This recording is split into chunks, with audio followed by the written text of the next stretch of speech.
ప్రభునందు ప్రియులైన మీకందరికీ యేసుక్రీస్తు ప్రభువారి నామములో శుభవందనాలు తెలియజేస్తూ ఉన్నాం.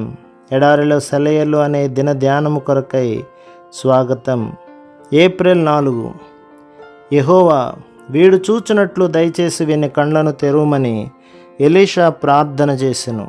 రాజుల 2వ గ్రంథం 6వ అధ్యాయం 17వ వచనం. ప్రభువా, మేము చూసేందుకు గాను కళ్ళు తెరువు. ఇదే మన గురించి, ఇతరుల గురించి మనం చేయవలసిన ప్రార్థన. ఎందుకంటే ఎలీషాకి ఇలాగనే మన చుట్టూ ఉన్న ప్రపంచం కూడా దేవుని అశ్వాలతోనూ రథాలతోనూ నిండి ఉంది. మనల్ని మహిమాన్వితమైన విజయాల్లోకి నడిపించడానికి ఎదురు చూస్తున్నాయి ఇవన్నీ.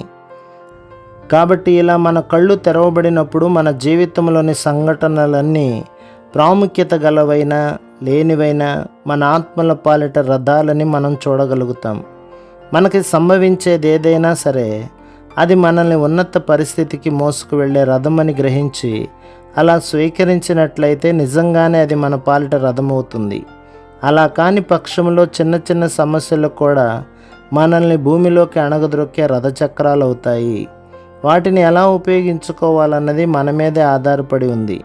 ఆ సంఘటనలు ఏవి అన్న దాని మీద కాదు, వాటిని మనం ఎలా స్వీకరిస్తున్నామో అన్న దాని మీదే అంతా ఆధారపడి ఉంది.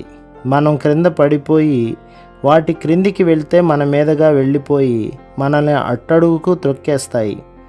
అలా కాక విజయ వాహనాలుగా వాటిని భావించి వాటిని అధిరోహిస్తే మనల్ని అవి విజయోత్సాహంతో ముందుకి పైపైకి తీసుకెళ్ళిపోతాయి.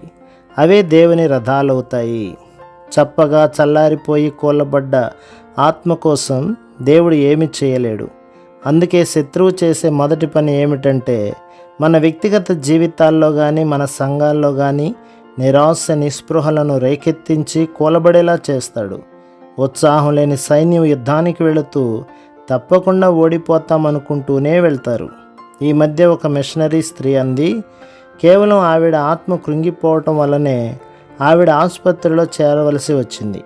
ఆవిడ ఆత్మతో పాటు శరీరం కూడా నీరసించిపోయిందట.